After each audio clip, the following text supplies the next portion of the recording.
La scène est obscure. Une femme âgée est assise sur un fauteuil.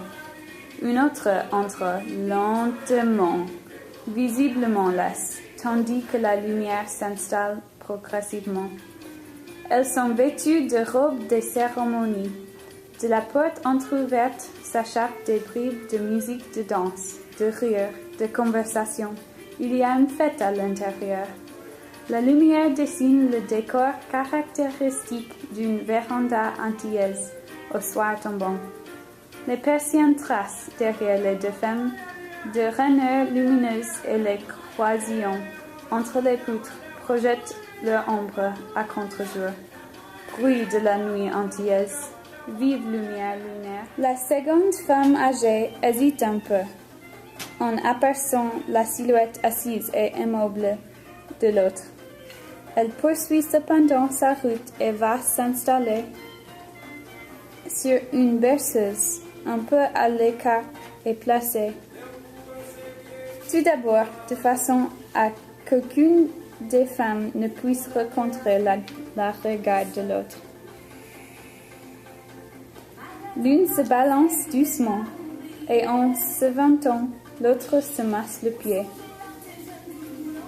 Chacune va entamer une phrase au même instant et s'interrompt presque immédiatement pour laisser la parole à l'autre. Silence gêné. La musique s'intensifie un instant. C'est une mazurka créole. Rire. Quelque part sur la scène, derrière les femmes, il y a deux paravents de couleurs sombres derrière lesquels les femmes se changeront lorsqu'elles incarneront les ailleurs. Au cours de cette soirée, le passé diverge va leur revenir par bouffées.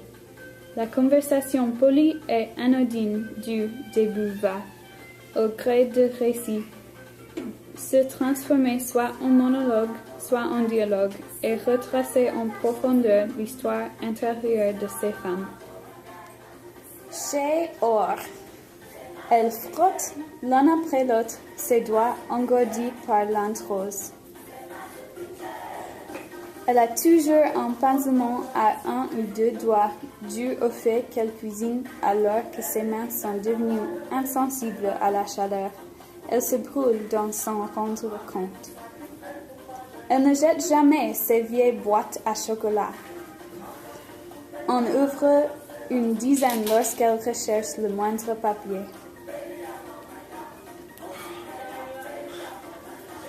Elle aime son chocolat. Elle est toujours occupée à quelque mystérieuse besogne. Elle enveloppe avec soin des minuscules objets dans de petits paquets méticuleusement confectionnés. Elle vérifie discrètement la perfection de sa mise, mais sans coquetterie. Elle rit comme une jeune fille, à gorge déployée avec un rire musical.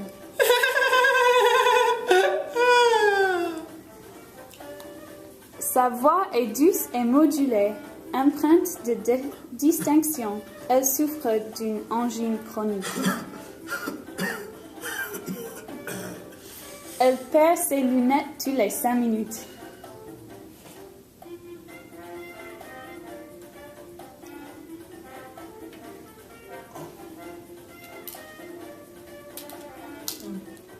Chez Hermance, elle aime avoir l'air de mauvaise humeur, fronce les sourcils et fait la moue.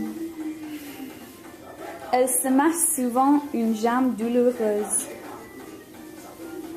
Elle manipule en permanence sa canne, qui fut celle de son mari. Elle la brandit, la perd, la retrouve, l'utilise pour scander son discours. Elle émet souvent le chip onomatopée, antillaise marquant le mépris ou l'agacement. Elle a une grande capacité d'immobilité physique.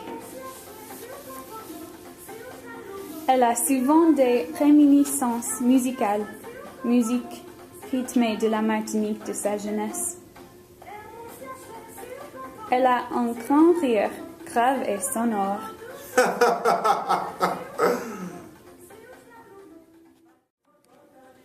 elles sont bien fatigantes, n'est-ce pas?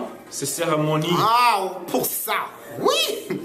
Ma chère, je ne suis plus une jeunesse. Oh. La messe était émouvable, hein? Et le mari? Ah, fort belle. Cette messe-là était trop longue pour moi. Je comprends rien à ces messes en français qu'on fait maintenant. Ce n'est pas très chrétien, ça. Mais c'est le progrès. C'est le progrès, ma chérie. Il faut s'adapter. Le progrès. Ah, le laisser aller, oui.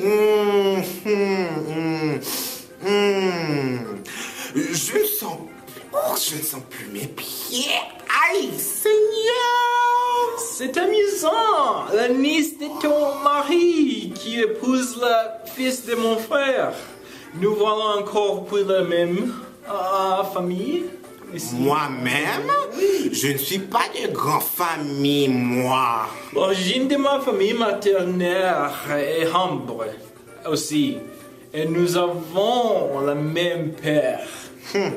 Oui, mais moi, je n'étais pas assez bonne pour qu'on me reconnaisse et ma maman pas assez demoiselle, pas assez mulâtre pour qu'on le mène à l'église.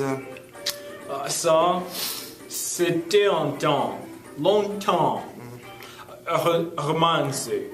Et les préjugés sont aussi regrettables. Le passé doit pas courir devant nous. Pas courir. Où est ma canne? Oh, je vais demander à Joseph de me ramener chez moi. Je ne sais pas si la bonne n'est pas en train de voler mes affaires. Joseph! Oh, les enfants sont bien ingrats. Disparaît, Connie. Joseph, c'est ton petit-fils? C'est ça même. Maintenant, le fils part pour France, font des enfants avec les blanches et les envoient ici pour fatiguer leur vieille mère qui a déjà porté sa croix avec 8 enfants. C'est comme cela aujourd'hui. Mais la vie continue. Ces enfants-là, actuellement, c'est seulement dépenser l'argent. Il n'y a pas même de respect. C'est vrai. Lorsque j'étais un enfant, je n'aurais pas élevé les yeux sur mon père.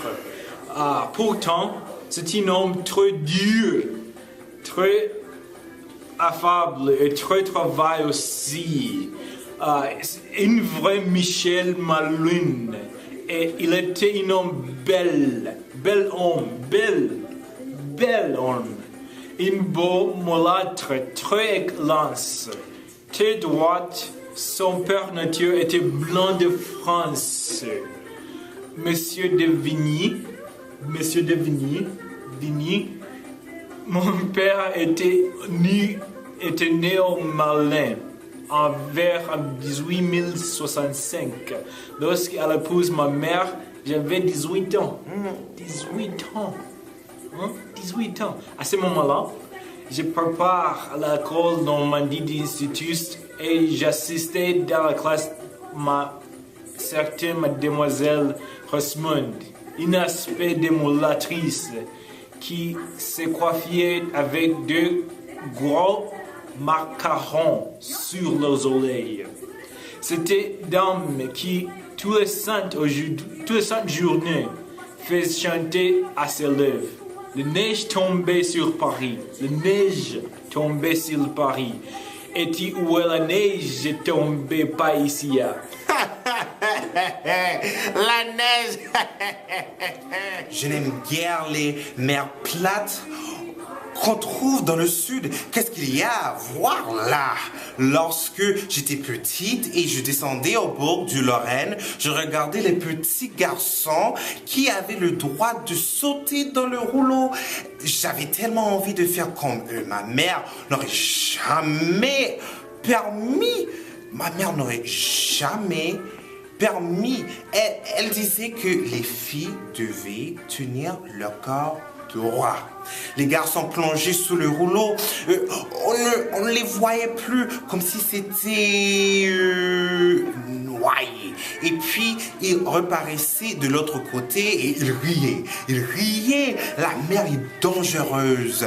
Par là, surtout vers le trou aux chiens. Une fois, il y a eu comme une levée de mer par mauvais temps. On appelle ça rase de marée. J'ai vu la vague haute comme une maison courir vers le bourg. Je me suis dit, ma chère, il n'y aura plus de bourg. En bas là, ce soir, la vague a cassé tous les bateaux. Mais ce jour-là, Dieu merci, elle n'a tué personne. La mer ici, chez nous, autres gens du Nord, c'est l'océan. C'est comme un cheval. C'est beau à regarder. C'est fier, mais c'est tellement vicieux. Il se fait tard, Hermance. Et c'est tard. Bah. Ah, la fête va bientôt. Ce doute se termine. Penses-tu? C'est une histoire de 6 heures du matin, ma pauvre. Ah, je vais appeler Joseph. Joseph! Ah, voilà. Allons-y, ma sœur. Non, attendons, ici, ma sœur. C'est à eux de venir à nous. Les dernières paroles viennent d'être échangées. Le dernier morceau de musique décroît progressivement en même temps que la lumière. Elle fredonne l'air, la bouche fermée. L'une se frotte la jambe, l'autre se masse les mains. Elles s'immobilisent ensemble et seul le visage demeure cerné par 2 halos lumineux qui vont s'étendre brusquement et simultanément. On n'entend plus, dans l'obscurité, que les bruits de la nuit antillaise qui envahissent la scène et la salle. Puis, c'est brutalement le silence.